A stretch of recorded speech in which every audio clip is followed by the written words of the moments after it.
ఇప్పుడు మనకు SBI BC పాయింట్లో కొత్తగా తీసుకున్న వాళ్ళు ఈ యొక్క బ్యాలెన్స్ ఎంక్వైరీ అనేది ఎలా చేయాలి?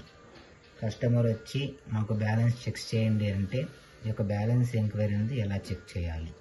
ఇలాగా న్యూ లింక్లోకి వెళ్ళిన తర్వాత బ్యాలెన్స్ ఎంక్వైరీ అని చెప్పేసి ఇక్కడ వస్తుంది.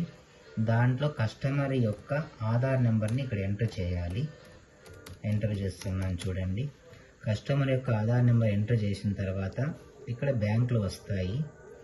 మనకు ఏ ఏ బ్యాంకులు కస్టమర్ మొత్తం అన్ని బ్యాంకులు వస్తాయి. దాంట్లో ఎస్బీఐ అనేది ఆ యొక్క స్టేట్ బ్యాంక్ అయితే అడ్వాన్స్గా అక్కడ ఫస్ట్ అక్కడే ఉంటుంది. ఆ యొక్క ఎస్బీఐ పాయింట్లో వేరే బ్యాంక్ ఏదైనా అవుతే ఇక్కడ సెలెక్ట్ చేసుకోవాలి. సెలెక్ట్ చేసుకున్న తర్వాత ప్రాసెస్లోకి వెళ్ళాలి.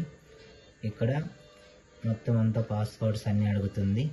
ఈ యొక్క ఏజెంట్ పాస్వర్డ్ ఏదైతే పెట్టుకున్నారో ఈ యొక్క పాస్వర్డ్ అనేది ఇక్కడ ఎంటర్ చేయాలి. పాస్వర్డ్ని ఎంటర్ చేయాలి. ఫస్ట్ ఎంటర్ చేస్తున్నాను. ఎంటర్ చేసిన తర్వాత ప్రాసెస్లోకి వెళ్ళాలి. ప్రాసెస్లోకి వెళితే ఇలా వస్తాయి పర్మిషన్స్ వచ్చిన తర్వాత ఆ యొక్క కస్టమర్ యొక్క వేలి ముద్రను ఇక్కడ వేయించుకోవాలి. ఆ యొక్క మీ బయోమెట్రిక్లో వేలి ముద్ర అనేది వేయించాలి.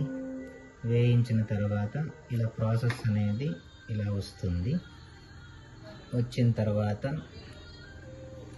ఏదైనా ప్రాబ్లం ఉంటే ఫెయిల్ అని వస్తుంది. ఏది లేకోకున్నట్ల ఏఈపీఎస్ అన్ని యాక్టివేషన్లో ఉంటే ఇలా వస్తుంది. అకౌంట్ బ్యాలెన్స్ ఇలా చెక్ చేసుకోవడానికి ఇలాగా ఎస్బీఐకి సంబంధించి ఇలాంటివి ఏవైనా ఉంటే దీంట్లో బ్యాలెన్స్ ఎంక్వైరీ ఎలా చేయాలనేది ఇప్పుడు చూపించినాను, చూసుకోండి.